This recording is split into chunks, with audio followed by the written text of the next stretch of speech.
नमो सिद्धाणं नमो आयर्याणं नमो वज्रायाणं नमो लोहे सव्यसाहुणं नमः समयसाराय स्वानुभूत्या चकासते चित्स्वभावाय भावाय सर्वभावान्तरक्षते अनन्तधर्मणस्तत्त्वं पश्यन्ति प्रत्यगात्मना अनेकान्तमयी मूर्ति नित्यमेव प्रकाशताम् वन्दितु सर्वसिद्धे दोमचलमलोवमं गदिं पत्ते वोच्चामि समयपावड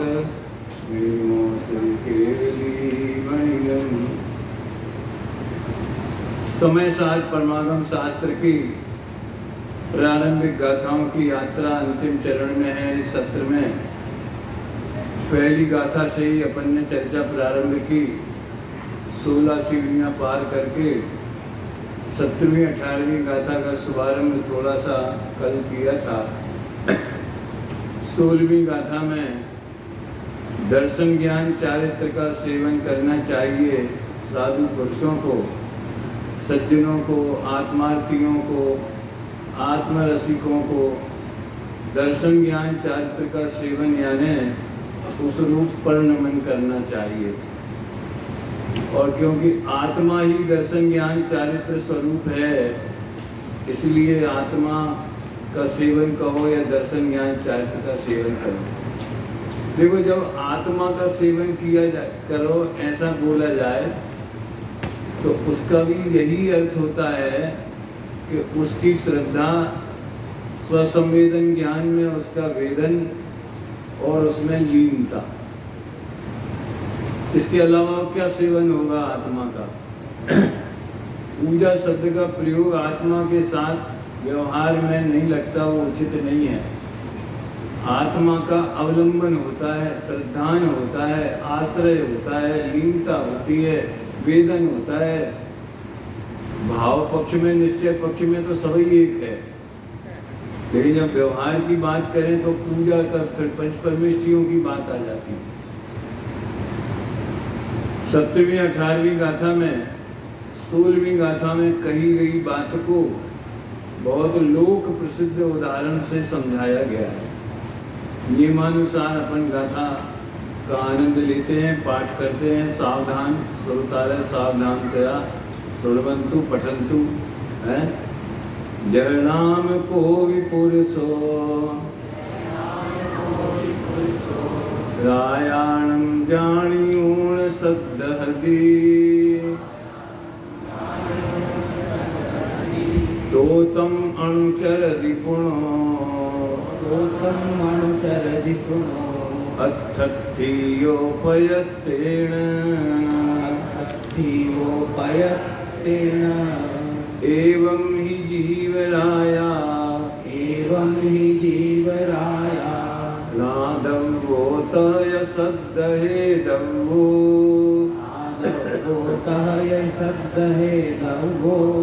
अनुचरिदव्यो यपुणो सोचेव दुमोक्षकामेण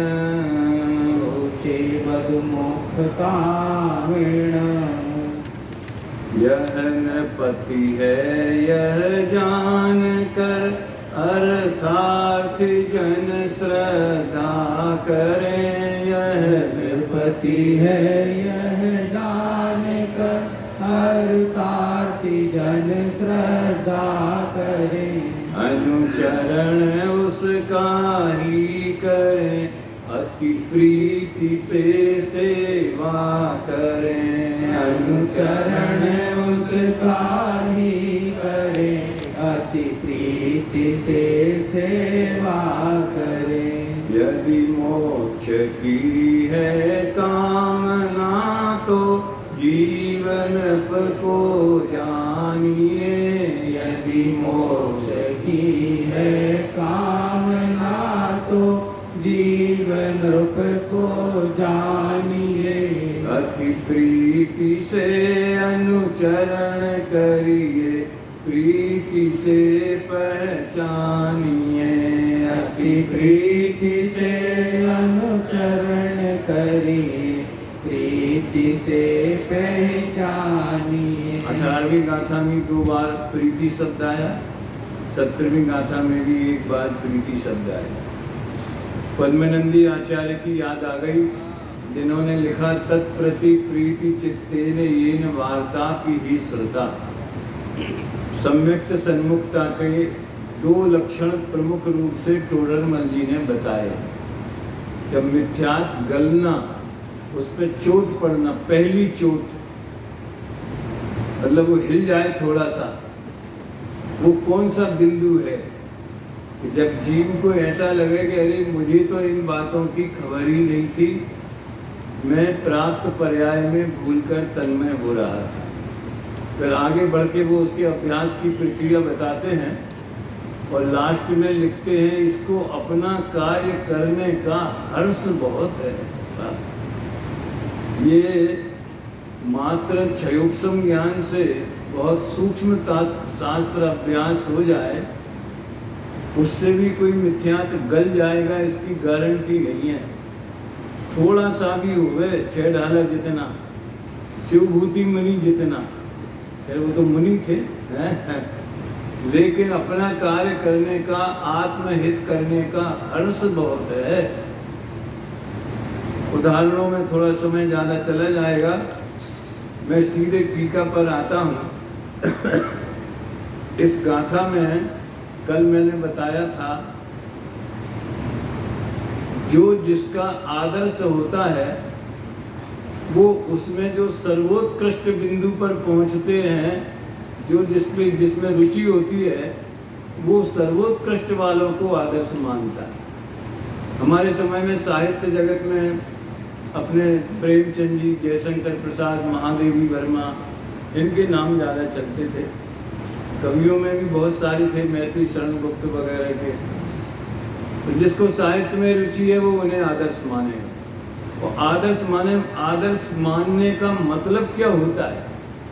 उसमें अपना भविष्य देखना, मुझे ऐसा बनना है, तुम जैसा बनने के कारण शरण तुम्हारी आया।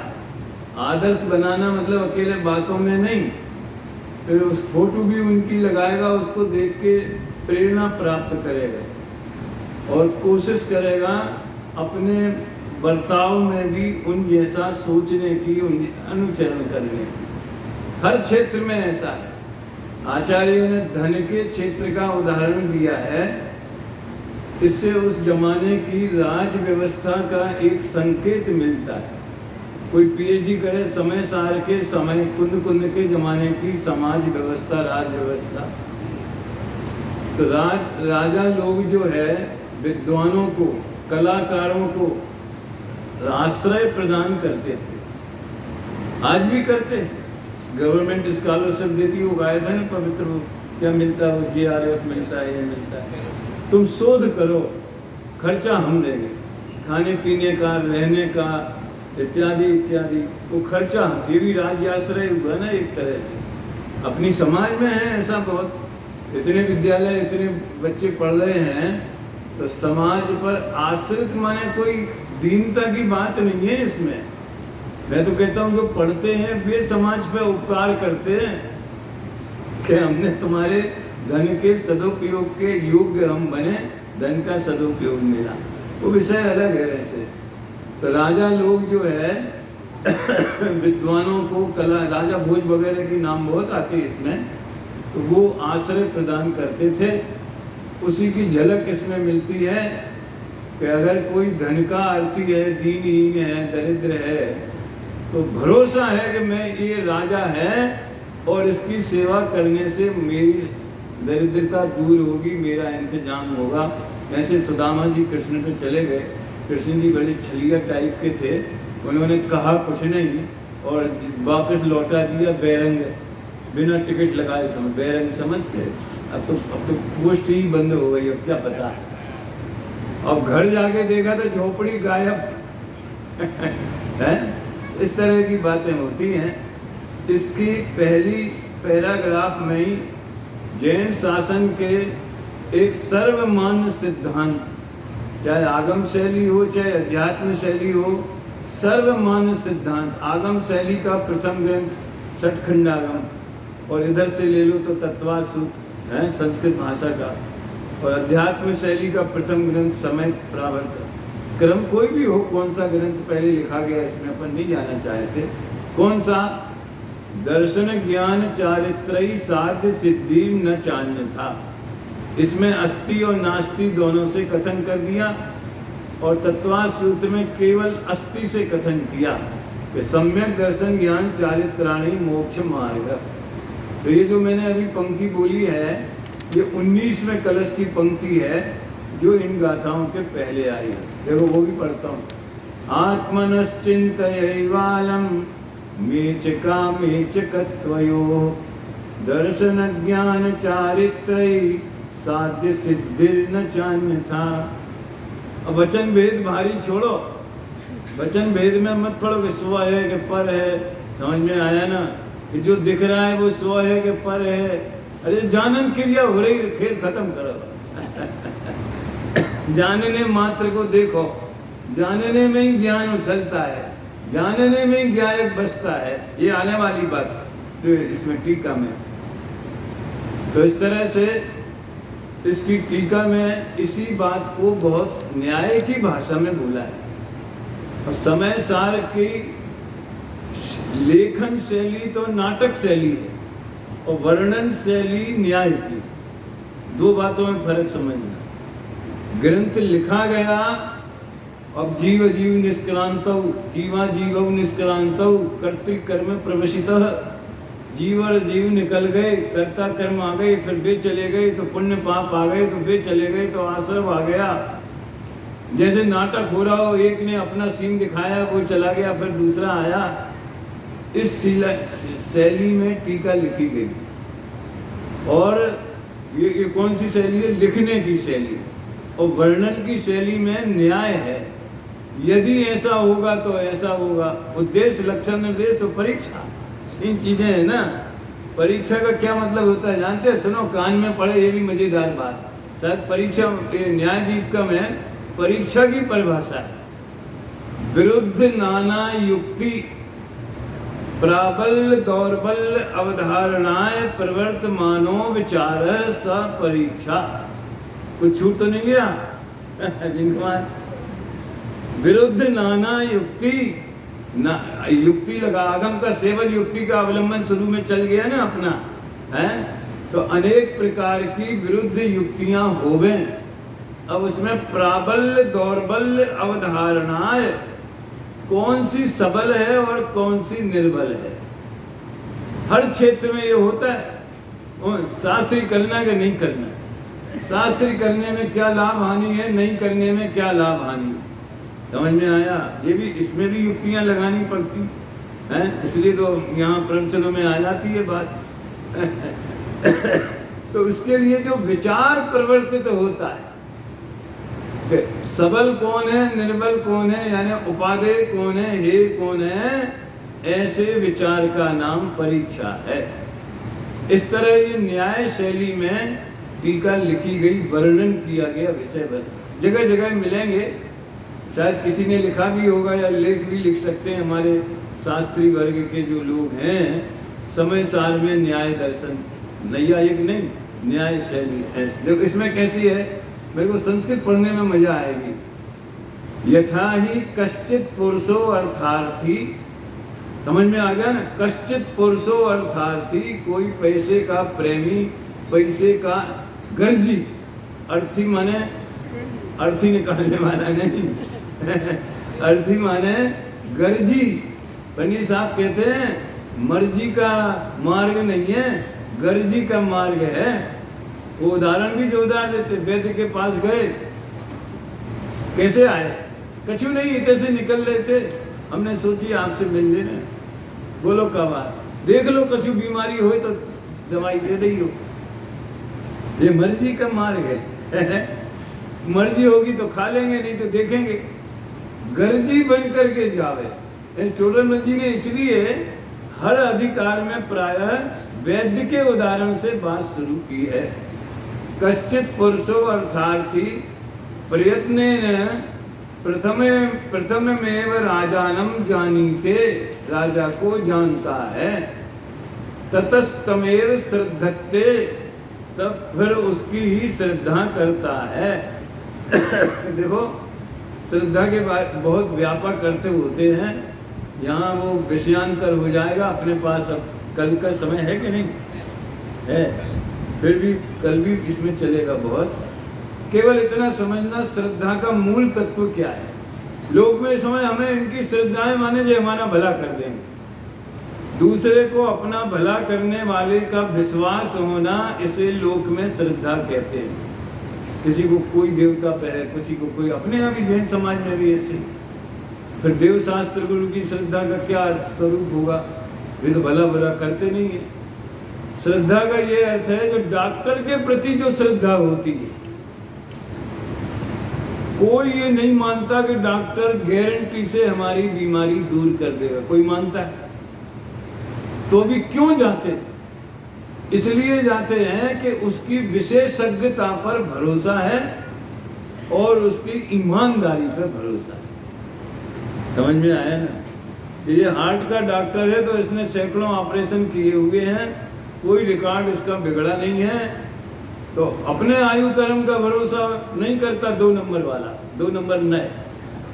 डॉक्टर का भरोसा करता है 1 नंबर नए। क्यों? चर्चित है। और ये अपने विषय का विशेषज्ञ है, ऐसा झोला छाप नहीं है। और दूसरा लूटेगा नहीं, जबरदस्ती आईसीयू में भर्ती करो ताकि बिल बढ़ता रहे, ऐसा नहीं करेगा। इसलिए लोग जो पहचान का डॉक्टर हो उसके प्रति जानते हैं। फिर वो श्रद्धा क्या करती है? वो सर्वस्व समर्पण करा देती है। पैसा भी ले लो, लाखों रुपया बिल भर देंगे और शरीर सौंप देंगे, लिख देंगे कि कदाचित हमारी आयु पूरी हो जाए, मरण हो जाए, तो हमारे रिश्तेदार माँ बाप जो हैं डॉक्टर से कुछ नहीं कहें, हमारी जिम्मेदारी डॉक्टर पे हमें, इसका नाम श्रद्धा है। सर्वस्व समर्पण श्रद्धा के बल पर होता है। दादा ने सत्य की खोज में बहुत मार्मिक बात लिखी है। क्या? श्रद्धा का लुटेरा सबसे बड़ा लुटेरा होता है। अब समझ लो इस सारे में ज्यादा क्या कहना है। जिसको इस संस्था पे भरोसा है कि ये जिस काम के लिए पैसा ले रही है वो काम होगा होगा और होगा, समझ में आया ना? और इसमें अकाउंट में लेन देन में कोई गड़बड़ नहीं होगी। अब श्रद्धा का तो वो शास्त्र भी, शिविर भी अटेंड करेगा, दान भी देगा, प्रचार भी करेगा, सब जो उसके बस में है सब होगा।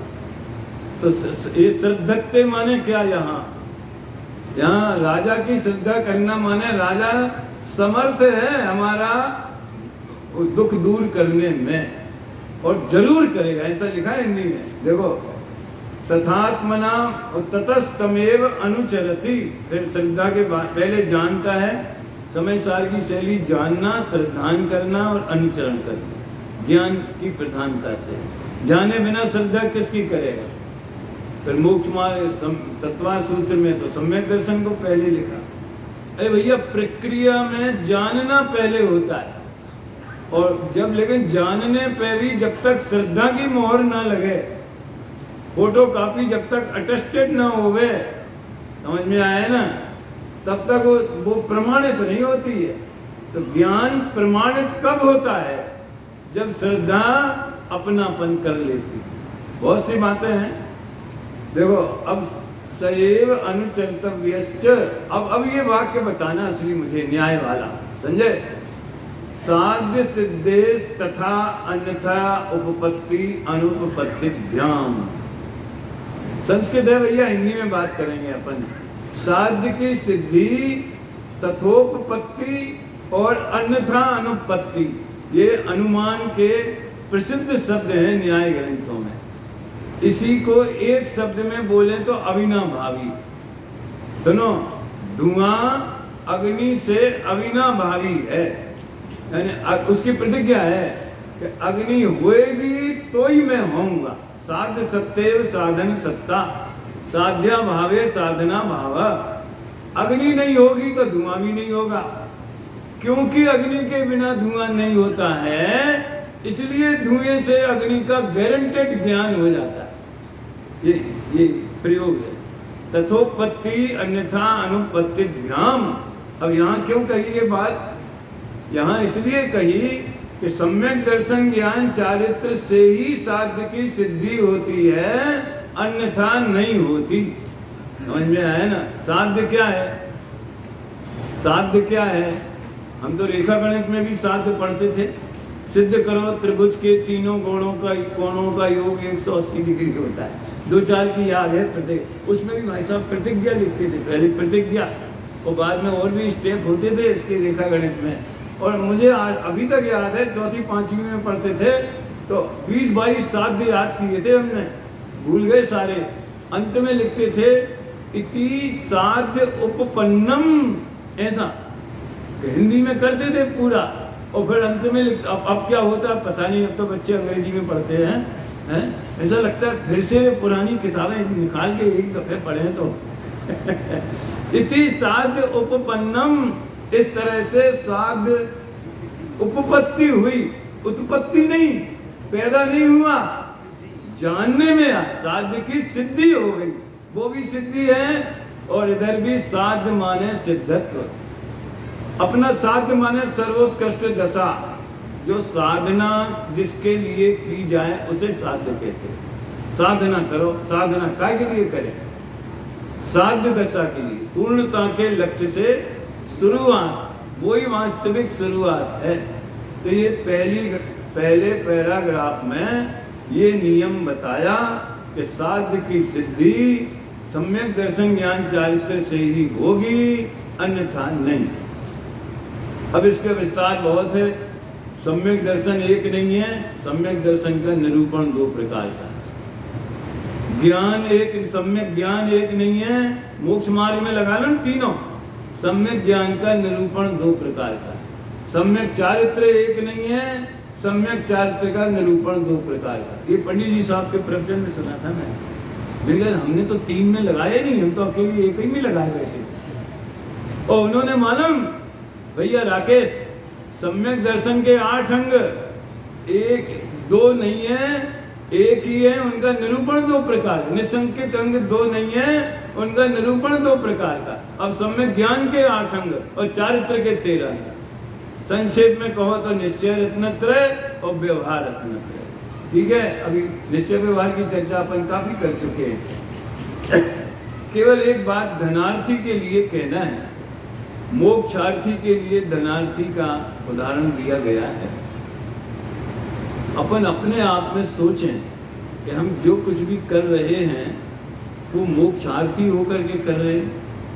इसमें वो सिद्धांत नहीं लगाना मोक्ष की कोई कीमत नहीं है, मुझे मोक्ष नहीं चाहिए, मुझे सम्यक दर्शन, जिसे नहीं चाहिए वाली बात खड़ी होती है, हो जाता है उसको।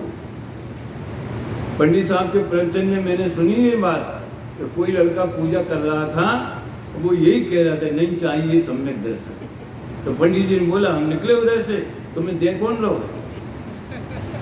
सब बात की अपेक्षा समझना चाहिए, अपेक्षा के बिना वचन भेद ब्रह्म भारी हो जाएगा। समझिए, हमें नहीं चाहिए, हमें शिविर काय को लगाया। ऐसे एकदम से डंडा नहीं मारा जाता, सीढ़ी सीढ़ी चढ़ के शिखर बनता है, फिर कलश चढ़ता है। समझ में आया ना? इसलिए अपने यहाँ हर एक की प्रवचन शैली में ये बात का ध्यान रखा जाता है। कोई ने कह दिया इसलिए ऐसी बात नहीं है, लेकिन वो कितनी बात कह के वो बात आई। शुरुआत में तो वही बंदे कर अखिल का प्रवचन हुआ था परसों हमारा, वो जैन पथ वाला। हमने पूछा तुमने विषय क्या लिया? सारे मंगलाचरण, 3 भवन में सार, मंगल मंगल करण। क्यों? वंदे तद्गुण लब्धये। व्यवहार यहाँ से प्रारंभ होता है। समझ में आया ना? तो हम मोक्षार्थी हैं कि नहीं? एक उदाहरण मेरे दिमाग में बहुत आता है। अपन भोजन करते, भोजन तो क्यों करते? आज तक मैंने क्यों की बात नहीं कही, आज कह देता हूँ। कोई भी सिद्धांत होवे, कोई भी प्रकरण होवे, क्यों लगाओ? समझ में आया ना? उसका उत्तर मिले फिर क्यों लगाओ। अंत में अगर वस्तु स्वरूप की बात चलेगी तो स्वभाव पर पहुंचोगे, और वस्तु परिणमन व्यवस्था की बात चलेगी तो होनहार पे क्रमबद्ध में पहुंचो। समझ में आया? मैंने ये चिंतन करने के लिए प्रश्न खड़े करना, वो पवित्र कल मेरे को यही समझाता रहा कि हमारे जो गाइड हैं वो कहते हैं आप गाइड मत बनो, दूर भगवान के भी, कुंद कुंद के भी, किसी के भी, जो वो कहा उसमें प्रश्न उठाओ। तो भोजन करते हैं, क्यों करते हैं? सिंपल बात है, भूख लगती है इसलिए करते हैं। तो मूल कारण तो क्षुधा की पूर्ति है, लेकिन संपन्न लोगों के लिए अकेला एक ही कारण नहीं है, दो और हैं मुख्यतया। कौन कौन से? अगर स्वादिष्ट बना है, एक बहुत बढ़िया बना है, ताजा ताजा है, आज ही का है, तो एक रसगुल्ला और दे दो। समझ में आया ना? तो मतलब एक से ही काम चल जाए, पूर्ति हो जाए, एक दो से। तो आज बहुत से लोग ऐसे होते हैं दूसरे दिन का नहीं खाते, बड़ी अच्छी बात है, एक दिन के 6 खा जाएंगे, आज ताजे बने क्योंकि कल तो हमें खाना नहीं है, तो कल के रख देना, बच्चे खाएंगे। हैं? स्वाद के निमित्त से भी, स्वाद के लोलुपता से भी थोड़ा ओवर डाइट हो जाती है।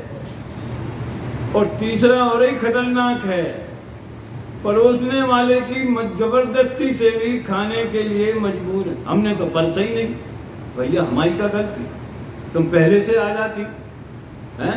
कहीं कहीं अरे ले लो, हमें शुगर है, हमें तो नहीं है, कई जिनको है डॉक्टर साहब हम तो हैं, तो तुम क्या कर लोगे, तीर मार लोगे शुगर में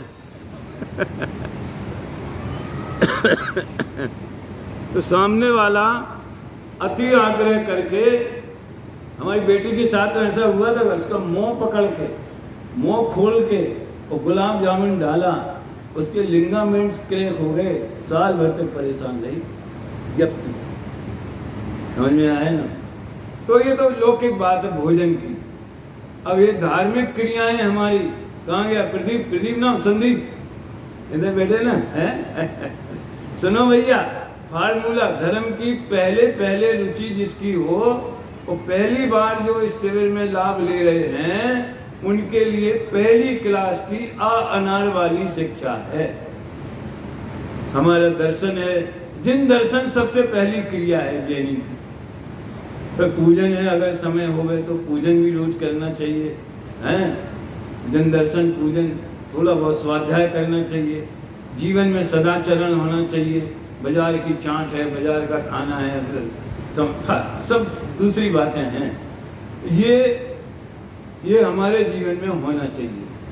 तो जो भी धार्मिक क्रियाएं हैं, दर्शन, पूजन, स्वाध्याय और थोड़ी व्रत, शील, संयम इत्यादि, इधर दान, तपो, तीर्थ यात्रा, सब प्रकार की क्यों होना चाहिए? हमने नियम लिया है, इसलिए हमें उनने नियम दिला दिया, इसलिए बचपन से संस्कार है, माँ बाप ने हमें बचपन से भेजा है, इसलिए। तो ये तो समझ लो हमें भूख नहीं लगी, स्वाद आ रहा है, स्वाद से ही खा रहे हैं। और दूसरे लोग क्या कहेंगे अगर हम मंदिर नहीं जाएंगे 14 को या 10 लक्षण में 10 दिन, तो अड़ोसी पड़ोसी क्या कहेंगे? अरे पड़े घर में घुसना मुश्किल हो जाए, शर्म नहीं आती, तुम 10 दिन भी मंदिर नहीं जा सकते। तो दूसरे को दिखाने के लिए तो 2 में फेल हो गया, उसमें पुण्य भी सच्चा नहीं बनेगा भैया। जैसे परिणाम होंगे मंदता तीव्रता के, वो अलग बात है। हमें भूख लगना चाहिए। पूजा क्यों करते हैं? इसलिए करते हैं कि देव हमारे आदर्श हैं, और आदर्श के संपर्क में रहें तो दिन हमारा अच्छा बीते, मंगल का इस टाइप से। मतलब हमें अंदर से उसकी जरूरत महसूस होना चाहिए, पूजन की, स्वाध्याय की, हर्षपूर्वक। बचपन में हम दूध लेने जाते थे तो वहाँ पर एक सरदार जी थे, उनकी डेयरी थी, 15-20 भैंसे सॉरी और हम नंबर लगते थे, वो डब्बे लेन से लगे रहते थे, घंटा भर लगता था नंबर आने।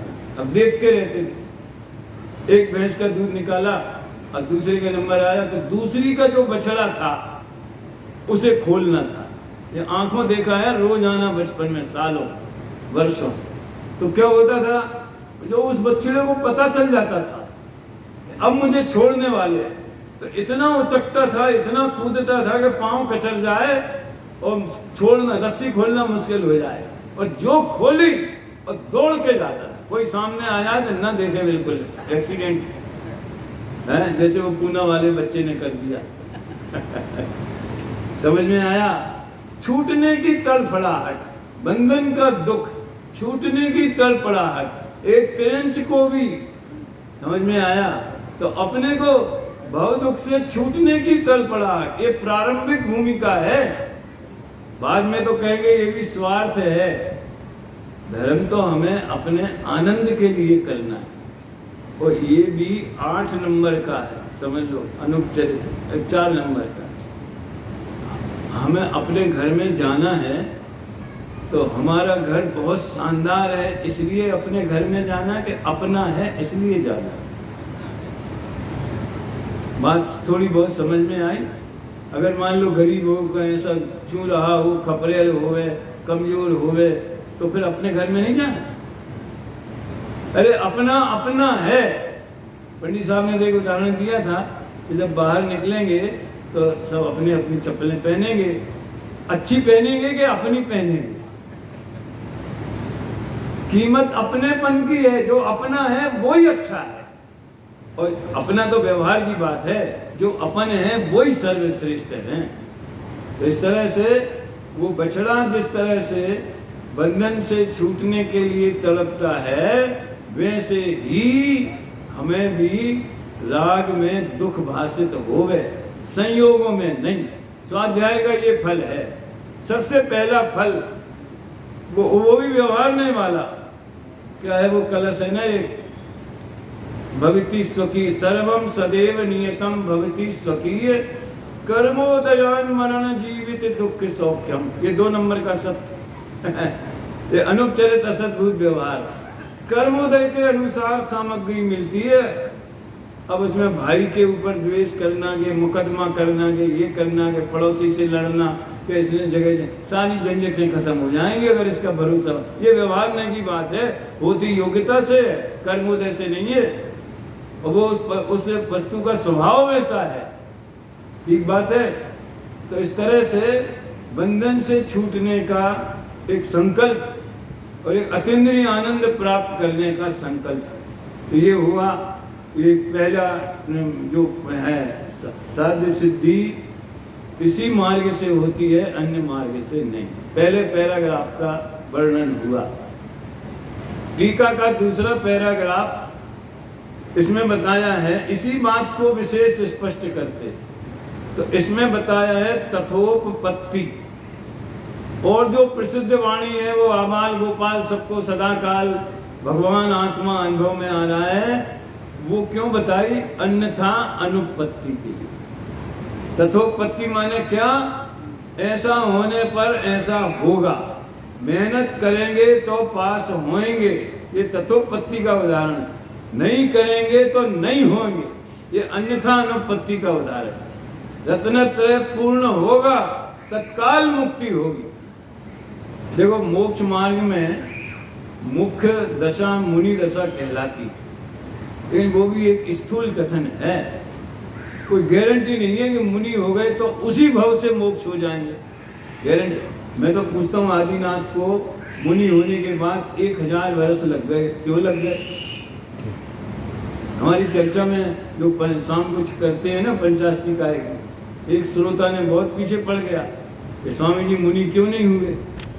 हमने कहा एक बात का जवाब दे दे, 83 लाख पूर्व तक ऋषभ देव मुनि क्यों नहीं हुए?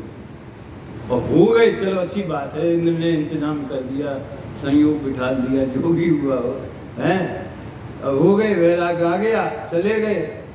तो भरत जी को तो अंतर मुहूर्त लगा श्रेणी आरोहण करने में, इन्हें 1000 वर्ष। इनका पुरुषार्थ किस मामले में कमजोर था? ज्ञान में, श्रद्धान में, लीनता में। कहते 6वें 7वें में ही झूलते रहे ना, जबकि वे सर्वार्थ सिद्धि से आए थे, और सर्वार्थ सिद्धि में आने के पहले वे स्वयं भावलिंगी मुनि थे। वहां भी श्रेणी आरोहण नहीं हुआ, तो सर्वार्थ सिद्धि में आना पड़ा। अब फिर तीर्थंकर बन गए। कहने का केवल इतना आशय है कि आप तो परीक्षा में ये प्रश्न उठाया, वहां तो रत्नत्रय था, तो मोक्ष क्यों नहीं हुआ? आप तो परीक्षा प्रसाद सिद्धू पाए में भी है, रत्नत्रय धारी मुनि स्वर्ग क्यों जाते? एक जवाब उन्होंने कहा, देखो भैया, असली रत्नत्रय की पूर्णता तो 14वें गुण स्थान में होती। योग को भी उसने शामिल कर लिया। तो वो साक्षात मुक्ति का मार्ग तो 14वें गुण स्थान में पूरा होता है।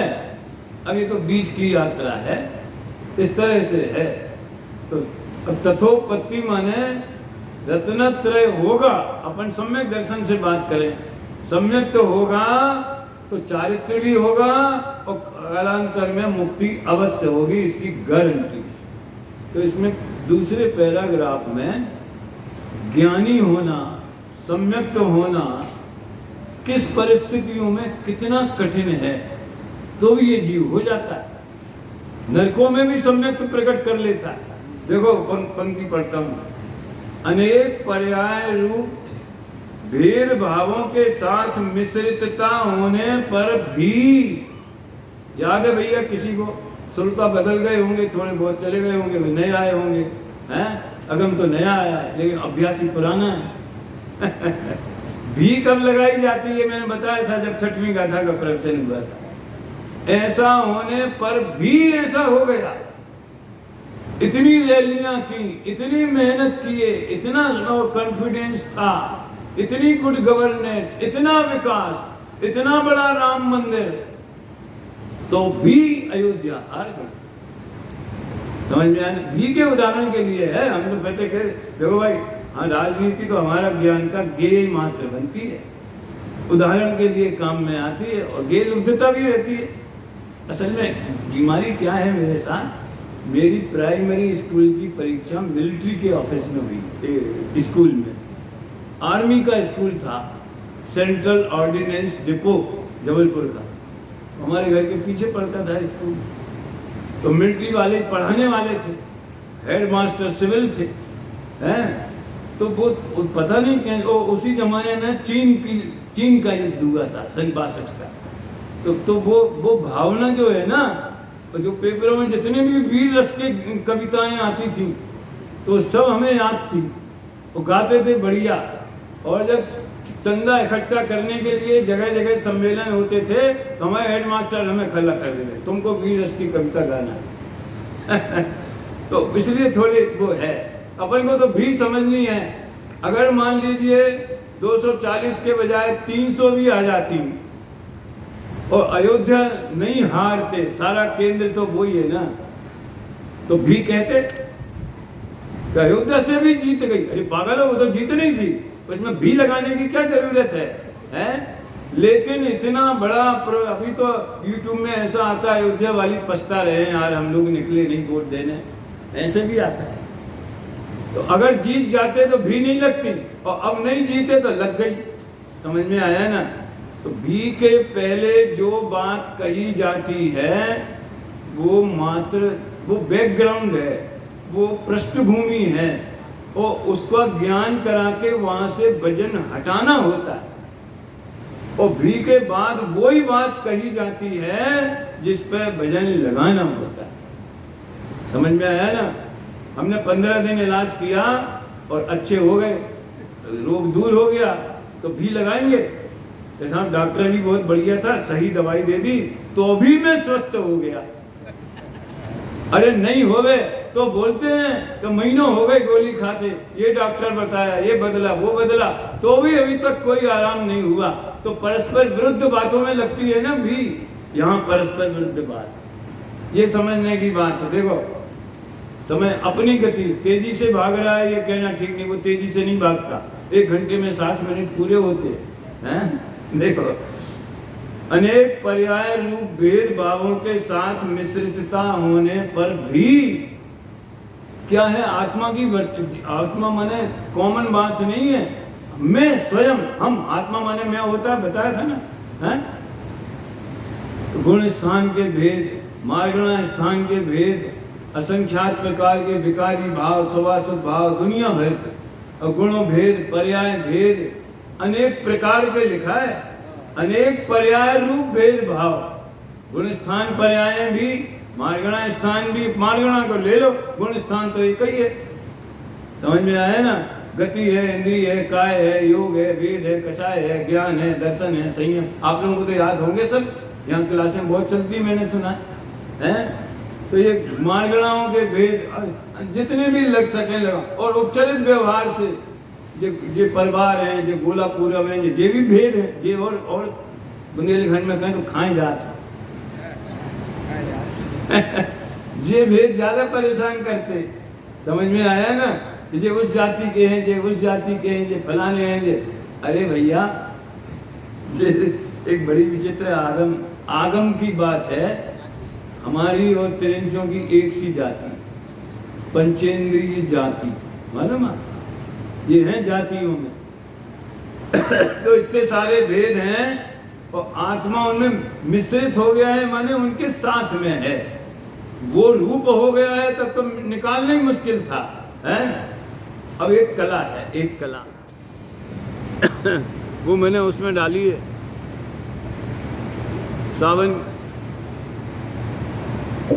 सावन की एकम वाला गीत है ना, दिव्य ध्वनि वीरा खिराई आज शुभ दिन, धन्य धन्य सावन की पहली है एकम।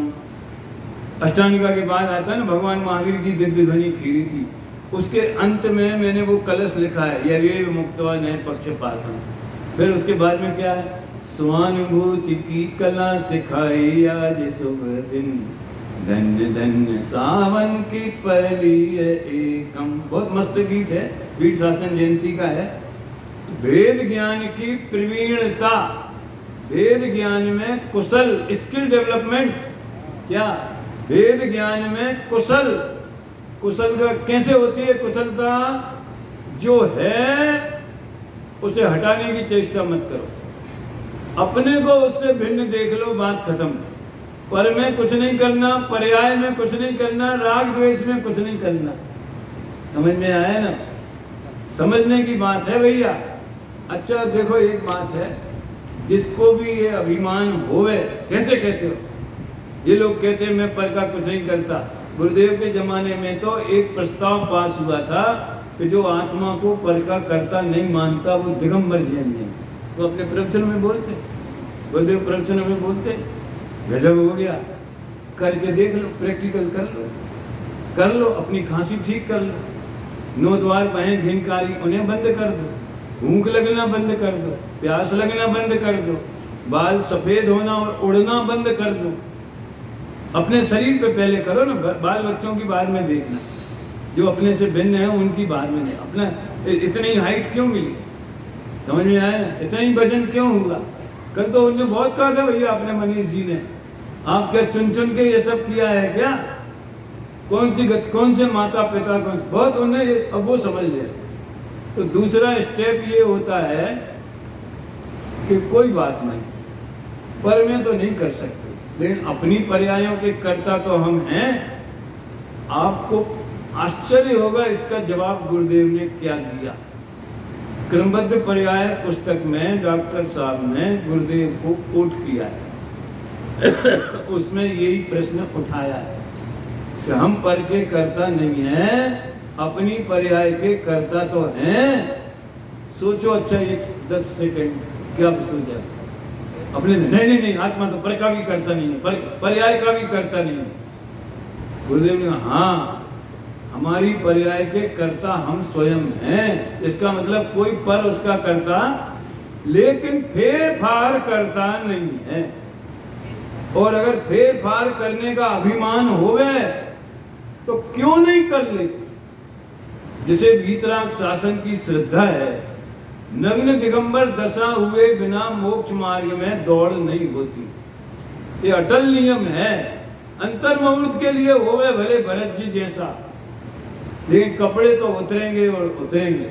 नग्न दशा होएगी तो होएगी, और नग्न दशा का काल लंबा होएगा तो 28 मूलगुण भी होंगे तो होंगे। वैसे परिणाम कर लो। इस काल में 6वां 7वां तक की लिमिट है ना, तो क्यों नहीं कर लिया? 5वें के कर लो। क्रिया में भले हम ओढ़ लेंगे, वो भी होने योग्य होगी तो होगी, हमारा विकल्प तो निमित्त मात्र है। समझने की बात है भाई, अपने ऊपर प्रैक्टिकल कर लो। भाई साहब दूसरी भाषा में बोलते हैं, हम दूसरी भाषा में बोलते हैं, बात वही है। क्या? जो भी परिणाम आपको आते हुए क्रोध को रोक लो। समझ में आया ना? उभरती हुई कषायों को रोक लो। अब ब्याह हुआ है बेटे का, बहू आई है, तो बेटे के प्रति राग, बहू के प्रति राग, पोते के प्रति राग, उसको रोक लो, कछु तो करो। समझ में आया ना? कर लो अपने परिणामों को, जैसे अच्छे परिणाम जिन्हें आप समझते हो वे पैदा करो, और जिन्हें गंदे परिणाम, अशुभ भाव समझते हो, कषायों के परिणाम हैं, वे बंद कर दो। क्या करें साहब? कोशिश तो बहुत करते हैं, कोशिश करते हैं माने सिर्फ संकल्प विकल्प करते हैं, वो भी करते नहीं है, वो भी हुए बिना। भूमिका ही ऐसी है। एक सूत्र बहुत बढ़िया है, परिणाम गुण स्थान। देखो हम जब छिंदवाड़ा गए तो वहाँ की शास्त्र की अलमारी पे एक वो स्लोगन था, उसमें लिखा था क्या है? संयोग उदय के अनुसार होता है। पहला क्या है? संयोग उदय के अनुसार होता है, सुख दुख परिणामों के अनुसार होता है, कार्य योग्यता के अनुसार होता है। तो ये व्यवस्था समझना, ये वेद ज्ञान का मूल मंत्र है। वेद ज्ञान में इतना ही नहीं है कि मैं इससे भिन्न हूं। जब भिन्न हूं तो इसका कर्ता भी नहीं, इसका भोक्ता भी नहीं है। तो वेद ज्ञान की प्रवीणता क्या मिला उससे? वेद ज्ञान के प्रयोग से जो ये अनुभूति है सोई मैं हूँ बा। तो अनुभूति माने वो ज्ञान कला, ज्ञान की कल बताए थे ना, तो कहते मैं शुद्ध हूँ, आत्मा तो शुद्ध के 3 अर्थ बताए थे ना। यहाँ तीसरा वाला ज्ञान की धारा, वही अनुभूति शब्द में शुद्ध आत्मा भी अनुभूति स्वरूप है, तो अगली पंक्ति में आएगा। ऐसे आत्मज्ञान से प्राप्त हुआ, इस आत्मा को जैसा जाना वैसा ही है, ये भरोसा।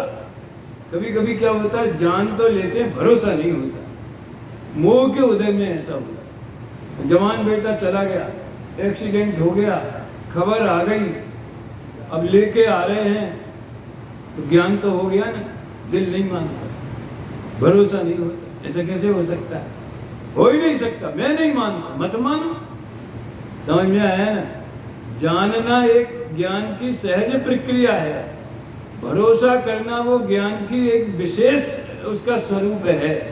उसमें श्रद्धा भी मिक्स हो जाती है, ये दोनों का मिक्स परिणाम समझना। जैसा जाना, कैसा जाना भैया?